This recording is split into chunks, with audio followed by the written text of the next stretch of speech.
저는 천천히 창밖을 바라보았습니다. 창 너머 보이는 그 밭은 제 일생과 모든 기억이 깃든 곳이었죠. 그곳에는 여전히 제 삶이 흐르 있었고 깊은 내면의 고요함이 머물러 있었습니다. 그 밭은 제가 흘린 땀과 기도가 스며든 곳이고 제 희망과 슬픔이 함께 묻혀 있는 곳이었습니다. 날마다 그곳에 서서 바람 소리를 듣고 하늘을 올려다보며 마음의 무게를 내려놓곤 했습니다. 준호는 그 마음을 이해하기 어려웠을 겁니다. 어쩌면 모르는 게 당연했을지도 모르겠네요. 하지만 저는 그 밭을 쉽게 포기할 수 없었습니다. 엄마, 그 밭에 계속 농사 지어야 하는 이유가 뭐예요? 땅을 팔면 우리들 다 더 여유롭게 지낼 수 있을 텐데 왜 그렇게 고집을 부리세요? 준호야, 그 밭이 바로 엄마의 전부야. 내가 이해하지 못할지라도 그곳에 내 모든 추억과 시간 그리고 땀방울이 남아 있어. 이걸 팔아서 단지 내 편리만을 위해 살겠다는 건 아니겠지? 엄마도 이제 연세 드셨고 좀 쉬셔야죠. 배추 농사 그거 보통 일이 아니잖아요. 제발 엄마도 좀 편하게 사세요. 아이고, 이 못난 자식아. 내가 정말 내 아들이 맞는지 의문스럽구나. 언젠가 내가 이 말을 후회할 날이 올 거야. 그때 내가 내 마음을 이해하게 될 때까지 기다릴 테니 그만 좀 말해다오. 요즘 잘 지내고 계신가요? 각자의 자리에서 열심히 생활하고 계시겠지만 이제는 스스로를 위해 잠깐의 여유를 가지셨으면 좋겠습니다. 그런 작은 여유 속에서 행복을 찾는 순간이 필요하니까요. 저는 오늘 오랜 시간 해외에 있던 아들이 한국으로 돌아와 깜짝 제안을 한 사연을 들려드리려 해요. 저녁 준비를 하던 중 갑자기 핸드폰이 울려 급히 손을 닫고 전화를 받았습니다. 화면에 아들의 이름이 뜨자 심장이 두근거렸습니다. 몇 년 만에 듣는 아들의 목소리라 설레고 반가운 마음이 밀려왔죠. 그런데 이어진 아들의 말이 저를 깜짝 놀라게 했습니다. 엄마, 우리 이번에 한국으로 돌아왔어요. 순간 귀를 의심했습니다. 몇 년 동안 캐나다에 잘 정착한 줄로만 알았던 아들이 갑자기 돌아왔다니 가슴이 다시 두근거리기 시작했습니다. 진짜야? 너희들 정말 한국에 온 거니? 아들의 대답은 담담했습니다. 네, 엄마. 이제 한국에서 새로 시작해 보려고요. 정착할 계획이에요. 설렘과 기쁨이 가득 차올랐지만 동시에 묘한 아쉬움도 스며들었습니다. 몇 년을 캐나다에서 보낸 아들이 이렇게 갑작스럽게 돌아오면서 미리 연락 한 번 없었다는 사실이 마음에 걸렸습니다. 잠시 마음 깊은 곳에 자리한 무거움을 숨기고 조용히 물었습니다. 그런데 언제 한국에 들어온 거니? 진작 말해줬으면 공항에 나가 봤을 텐데. 왜 엄마한테 이제서야 말해주는 거야? 아들은 마치 아무렇지 않다는 듯 웃으며 대답했습니다. 이제 모든 준비가 다 끝났으니까요. 곧 엄마 보러 갈게요. 조금만 기다려주세요. 저는 애써 미소를 지으며 대답했지만 마음속엔 알 수 없는 공허함이 남아 있었습니다. 아들의 밝은 목소리와 달리 그와의 거리가 멀게만 느껴졌습니다.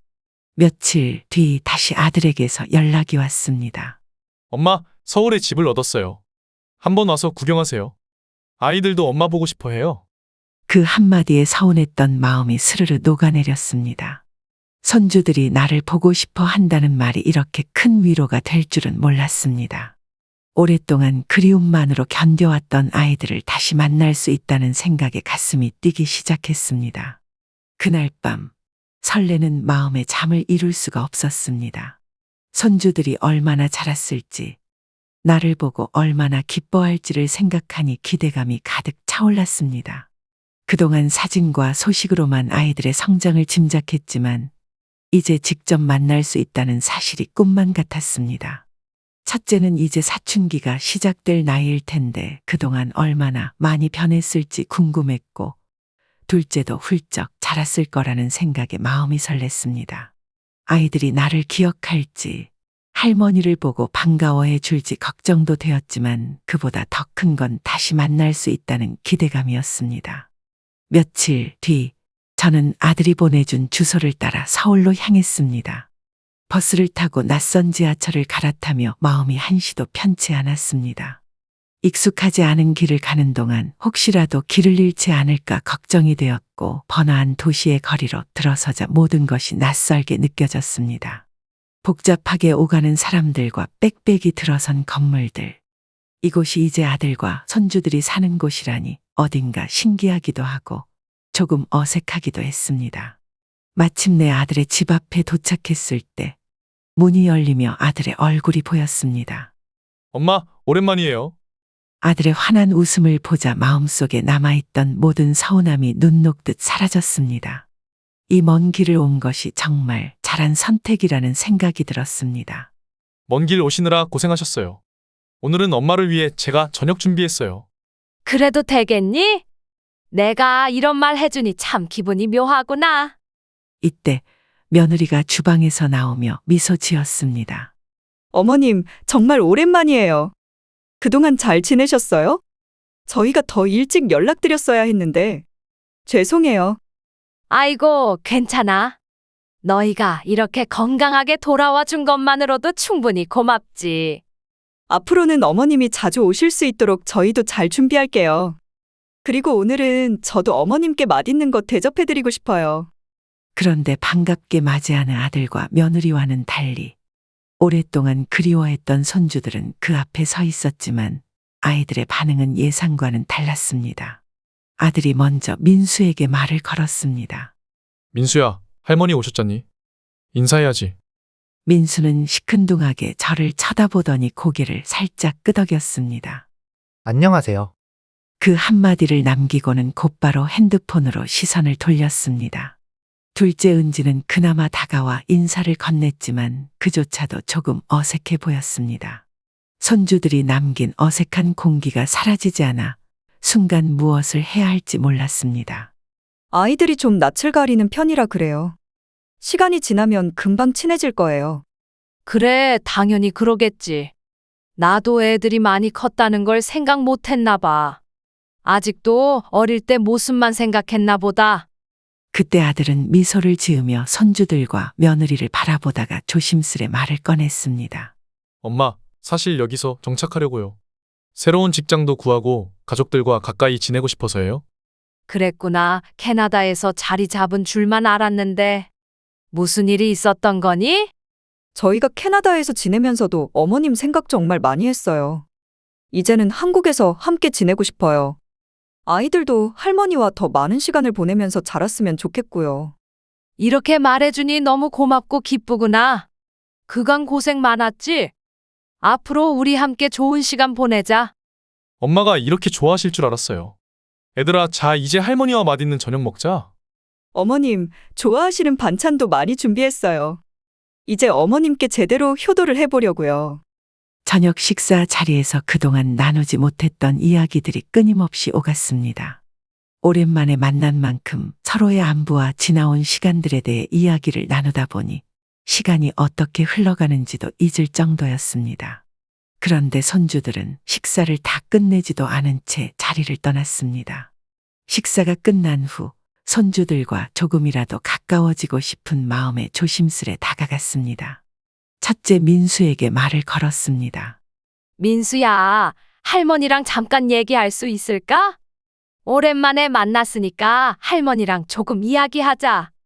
민수는 잠시 제 얼굴을 바라보더니 핸드폰에 눈을 돌리며 대답했습니다. 저 지금 친구 답장을 해야 해서요. 좀 이따 이야기하면 안 될까요? 순간 당황스러웠지만 아이가 불편해할까 싶어 저는 애써 미소 지으며 고개를 끄덕였습니다. 그래, 그럼 친구랑 이야기하고 오렴. 할머니는 여기 있으니까. 민수는 잠깐 고개를 숙이며 미안한 듯 웃더니 곧바로 방으로 들어가 버렸습니다. 민수가 방으로 들어가는 뒷모습을 바라보며 옛 생각에 잠겼습니다.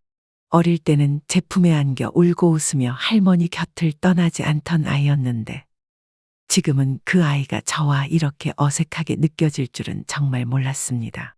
저는 둘째 은지에게 다가가 보았습니다. 은지는 TV 앞에 앉아 만화에 푹 빠져 있었죠. 천진난만한 얼굴로 화면을 바라보는 은지의 옆에 앉아 살며시 말을 걸어보았습니다. 은지야, 이거 재밌어? 무슨 만화야? 은지는 제 쪽을 잠깐 쳐다보더니 고개를 끄덕이며 짧게 대답했습니다. 그렇지만 눈은 여전히 TV 화면에 고정되어 있었고 대화를 이어갈 생각이 없는 듯 보였습니다. 할머니도 이 만화 같이 봐도 될까? 그러자 은지는 그 전에 하고 대답했을 뿐 다시 만화에만 집중하며 아무런 반응도 보이지 않았습니다. 그 순간 손주와 함께 있지만 마치 혼자 있는 듯한 묘한 쓸쓸함이 밀려왔습니다. 그날 밤 우연히 아들과 며느리의 대화를 듣게 되었습니다. 부엌 쪽에서 작은 목소리로 이야기를 나누는 두 사람의 목소리가 들려왔습니다. 여보, 민수랑 은지를 같은 방에 재우고 어머님께 은지 방을 내어 드리는 게 어떨까? 엄마가 먼 길 오셨는데 거실에서 주무시는 건 좀. 여보, 나도 그 마음은 이해해. 하지만 아이들도 지금 한국에 온 지 얼마 안 돼서 많이 힘들어하고 있잖아. 익숙하지 않은 환경에 적응하는 것도 벅찬데 잠자리까지 바꾸면 아이들이 더 불편해할 거야. 잠시 침묵이 흐르더니 아들이 다시 낮은 목소리로 답했습니다. 알겠어. 그럼 어쩔 수 없지. 엄마가 이해해 주실 거야. 아들은 거실로 나와 조심스럽게 이불을 깔아주며 말을 꺼냈습니다. 엄마, 여기서 주무세요. 방이 좀 좁아서. 괜찮으시겠죠? 저는 아들에게 미소를 지으며 대답했습니다. 그래, 괜찮다. 어딘들 내 곁에 있는 것만으로도 괜찮지. 그러나 마음 한켠에는 여전히 어딘가 외로움이 남아 있었습니다. 가족과 가까이 있으면서도 어쩐지 혼자인 듯한 밤이었죠. 그래도 저는 마음을 다잡고 곁에 있는 것만으로도 감사하자고 스스로를 다독이며 이불을 덮었습니다. 아침이 밝자 저는 아들이 어릴 적 좋아했던 무말랭이 무침과 들깨 호박볶음을 정성스럽게 만들어 식탁에 올렸습니다. 아들이 어릴 적 그 맛을 떠올리고 기뻐해 주기를 바라는 마음이었죠. 준호야, 이거 내가 어릴 때 좋아하던 무말랭이랑 호박볶음이야. 한번 먹어봐. 아들은 잠시 음식을 힐끗 보더니 고개를 저었습니다. 엄마, 요즘은 이런 거 잘 안 먹어요. 그냥 간단하게 먹는 게 편해요. 아들의 말에 마음이 내려앉은 채로 아침 식사를 마무리했습니다. 어릴 적 좋아했던 음식을 기쁘게 먹어주기를 바랐지만 아들은 젓가락조차 들지 않고 바쁘게 일어섰습니다. 서운한 마음을 감추고 있는데 아들이 잠시 머뭇거리며 말을 꺼냈습니다. 엄마, 혹시 언제쯤 다시 시골로 내려가세요? 아직 일정은 정해둔 게 없다. 조금 더 머물 생각이었는데 왜 그러니? 엄마, 오늘 저녁에 잠깐 밖에서 이야기할 수 있을까요? 퇴근하고 와서 할 말이 좀 있어요. 그래? 무슨 이야기인데 그러니? 무거운 이야기니? 아들은 잠시 머뭇거리더니 어색한 미소를 지으며 대답했습니다. 아니에요. 무거운 얘기는 아니고요. 오랜만에 엄마랑 데이트나 하려고요. 저는 그 말을 듣고 살짝 웃음이 났지만 아들의 표정을 보니 여전히 무언가 꺼내기 어려운 이야기가 있는 것 같았습니다. 그래도 아들의 배려라고 생각하며 저녁 시간을 기다리기로 했습니다. 그날 저녁, 아들은 퇴근 후 피곤한 얼굴로 집에 들어왔고 잠시 숨을 돌리더니 저와 함께 밖으로 나갔습니다. 골목을 천천히 걸으며 아들은 몇 번이나 입술을 떼었다가 다시 닫기를 반복했습니다. 그리고 마침내 본론을 꺼냈습니다. 엄마, 사실 저희가 캐나다에서 생활하는 동안 많이 힘들었어요. 그동안 말하지 못했는데 한국에 돌아와도 자리를 잡는 게 생각보다 쉽지 않더라고요. 그래서 엄마도 아시겠지만 시골에 남아있는 밭 있잖아요. 그걸 팔아서 저희 좀 도와주시면 안 될까요? 그 말이 나오자 저는 순간 머릿속이 하얘지며 잠시 아무 말도 할 수 없었습니다. 그 밭은 저에게 단순한 땅이 아니었죠. 제 남은 여생을 의지하려고 그리고 남편의 추억을 간직하려고 오래도록 지켜온 소중한 재산이었습니다. 그 밭은 사실 남편과의 모든 시간과 노력이 깃든 땅이기도 했습니다. 남편은 평생 배추 농사를 지어온 사람이었죠. 성실하고 책임감이 강했던 그는 힘든 일이 있어도 얼굴 한 번 찡그리지 않고 묵묵히 일했습니다. 그의 땀과 노력이 차곡차곡 모여 우리가 일구던 작은 배추밭은 점차 규모가 커졌고 남편은 주변 땅을 하나둘씩 사들여 농사의 규모를 확장해 나갔습니다. 농사일은 고되고 쉬운 날이 없었지만 남편은 오히려 땅에 땀을 흘릴 때 삶의 의미를 찾는 사람이었습니다. 농사로 번 돈으로 우리는 아들을 유학까지 보낼 수 있었습니다. 남편은 아들의 장래를 위해서라면 아끼지 않고 지원하겠다고 늘 말하곤 했습니다. 저는 남편을 도와 일손을 관리하며 하루하루가 어떻게 지나가는지도 모르게 바쁘게 살았죠. 그러던 어느 날 남편이 점점 기운을 잃고 힘들어하는 모습이 눈에 띄기 시작했습니다. 65세가 되던 해부터는 기침이 늘고 숨이 차다고 했습니다. 처음에는 그저 나이 탓이려니 했지만 병원에서는 남편이 폐암에 걸렸다고 했습니다. 남편은 담배를 오래 피운 편이었기에 그로 인한 병이었죠. 병세가 점점 깊어져 갔지만 남편은 그마저도 묵묵히 받아들이며 담담하게 지냈습니다. 그렇게 고통스러운 날도 많지 않았고 어느 날 조용히 세상을 떠났습니다. 그렇게 조용히 숨을 거둔 그의 모습이 떠오르며 가슴이 먹먹해졌습니다. 그 이후로 저는 그 밭을 혼자 지켜오며 남편과의 추억을 간직해 왔습니다. 남편의 땀과 희망 그리고 우리가 함께 이뤄낸 모든 것이 담긴 땅이었기에 쉽게 포기할 수 없었습니다. 몇 년 전 일이었습니다.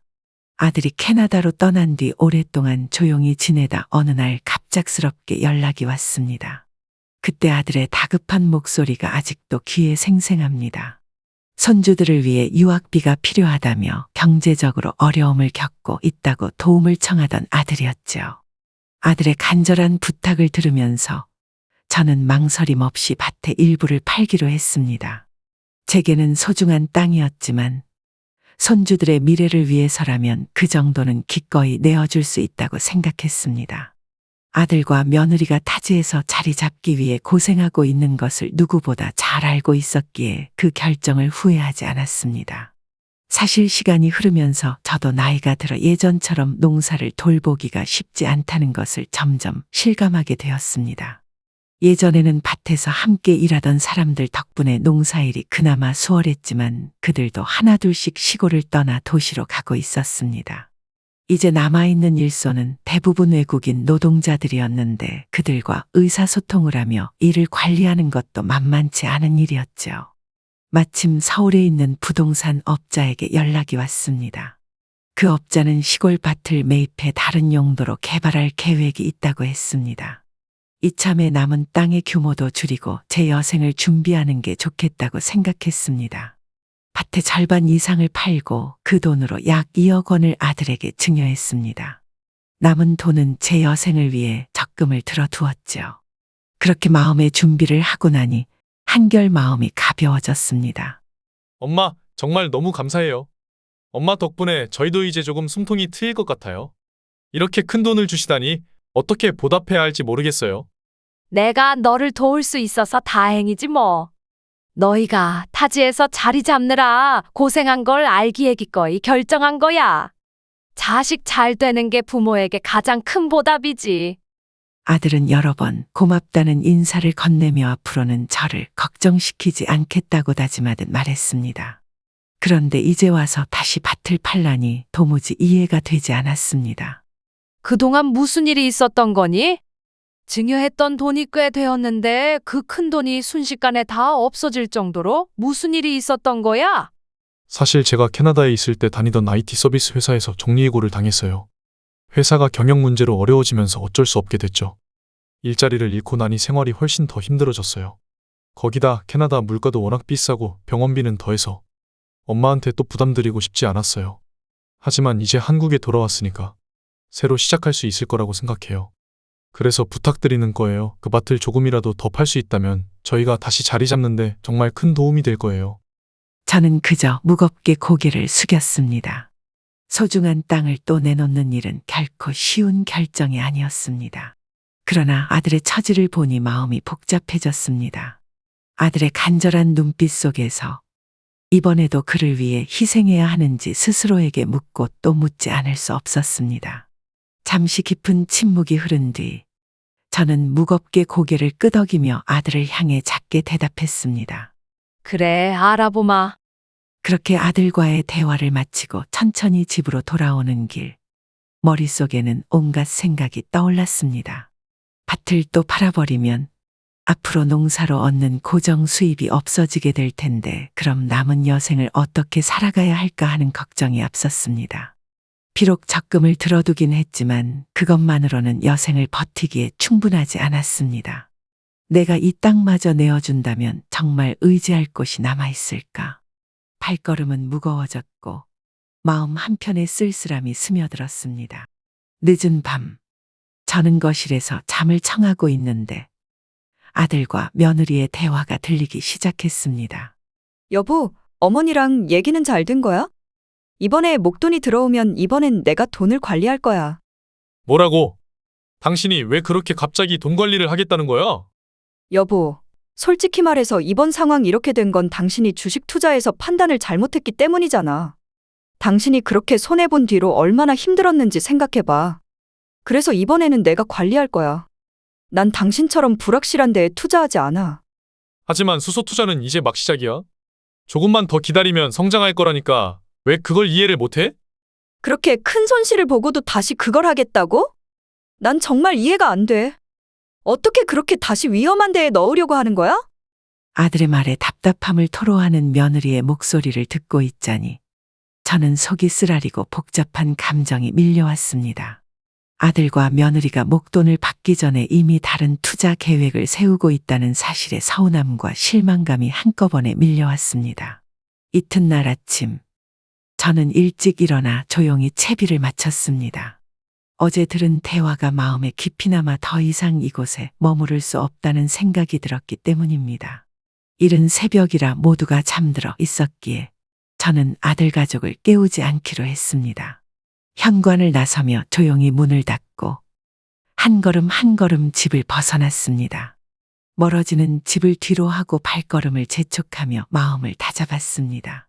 기차역 대합실에 앉아 아침으로 김밥을 한 입 베어 물고 있을 때 아들에게서 전화가 걸려왔습니다. 엄마, 어디 가셨어요? 아침에 보니까 집에 안 계시던데 무슨 일 있으신 거예요? 아이고, 농사일이 그렇지 않니? 매일 돌봐야 하는데 내가 너무 오래 서울에 있어서 마음이 놓이지 않더구나. 밭도 챙길 겸 좀 일찍 내려가야겠다 싶었지. 엄마, 그냥 말씀해 주시지. 저희가 모셔다 드릴 수도 있었잖아요. 괜찮다. 엄마 혼자 가도 돼. 너희도 이제 자리 잡으려면 바쁘잖니. 엄마는 그저 너희가 잘 지내기만 하면 돼. 아들의 목소리에 마음이 약해질 뻔했지만 저는 다시 조용히 김밥을 베어 물었습니다. 집으로 돌아온 다음 날, 저는 아침 일찍 은행에 들렀습니다. 적금을 해지해 3천만 원을 아들에게 송금해 주기로 마음먹었죠. 아무리 생각해도 그 땅만은 절대 팔 수 없다는 결론에 도달한 후 내린 결정이었습니다. 송금을 마치고 아들에게 전화를 걸었습니다. 준호야, 엄마가 적금 해지해서 3천만 원 보냈다. 고마워요, 엄마. 그런데 땅은 언제 파실 건데요? 준호야, 그 땅은 엄마가 죽을 때까지 팔지 않을 거다. 그건 더 이상 물어보지 말아다오. 엄마, 그날은 생각해 본다고 하셨잖아요. 지금 와서 딴 말 하시면 어떡해요? 준호야, 엄마도 주변 사람들 의견을 들어보고 신중하게 결정한 일이야. 요즘 유튜브에서 사연을 들어보면 자식에게 재산을 너무 빨리 내어줬다가 생활고에 시달리는 부모들이 꽤 많더구나. 엄마도 그런 이야기를 들으면서 많이 생각해봤어. 엄마, 그런 이야기들 너무 진지하게 들으시는 거 아니에요? 엄마가 세상 물정을 잘 몰라서 그러시는 거예요. 그거 다 조회수 올리려고 자극적으로 만드는 이야기라니까요. 실제로는 그런 경우가 그렇게 많지도 않아요. 그래도 준호야, 엄마는 조심스러울 수밖에 없단다. 요즘에는 누구 하나 쉽게 믿을 수도 없고 내가 내 생활을 지켜야 할 마지막 방편이기도 하니까. 만약에라도 내가 힘들어지면 그땐 너희도 감당하기 어려울 거야. 엄마, 그러니까 제가 이번에 자리를 잡을 수 있도록 도와달라는 거잖아요. 엄마 걱정 안 시키고 싶으니까 제가 잘 준비해서 이겨낼 수 있게 해주시면 되는데. 아들의 목소리에 간절함이 담겨 있었지만 저는 흔들리는 마음을 애써 다잡으며 가만히 듣고 있었습니다. 그런데 준호야, 수소 투자 이야기는 뭐니? 우연히 들었는데 손실을 많이 봤다고. 엄마가 걱정이 돼서 묻는 거야. 엄마, 혹시 엿들으셨던 거예요? 대화를 몰래 듣고 그러시면 곤란해요. 너희가 나를 거실에 재워서 그렇지 대화가 들리는데 어떻게 안 들을 수가 있니? 귀라도 막고 자야 하니? 엄마, 그런 뜻이 아니라 솔직히 말할게요. 제가 아는 형님을 통해서 수소에 관한 정말 유망한 정보를 들었어요. 곧 국가적으로 수소 산업을 육성하는 큰 정책이 시작된다고 하더라고요. 이럴 때 미리 투자해둬야 해요. 지금까지 손실이 좀 있었던 건 작전 세력들 때문에 일시적인 거였고요. 이제는 올라갈 일만 남았어요. 엄마, 그 땅을 팔아서 저랑 같이 투자해요. 이번이 진짜 기회라니까요. 엄마가 이런 투자 얘기를 몇 번이나 들어봤는지 아니? 그때마다 이번엔 꼭 오른다고들 하지만 결과는 늘 알 수 없는 거야. 그 땅은 엄마의 마지막 의지처라 쉽게 내어줄 수가 없어. 엄마, 그 밭에 계속 농사 지어야 하는 이유가 뭐예요? 땅을 팔면 우리 둘 다 더 여유롭게 지낼 수 있을 텐데 왜 그렇게 고집을 부리세요? 준호야, 그 밭이 바로 엄마의 전부야.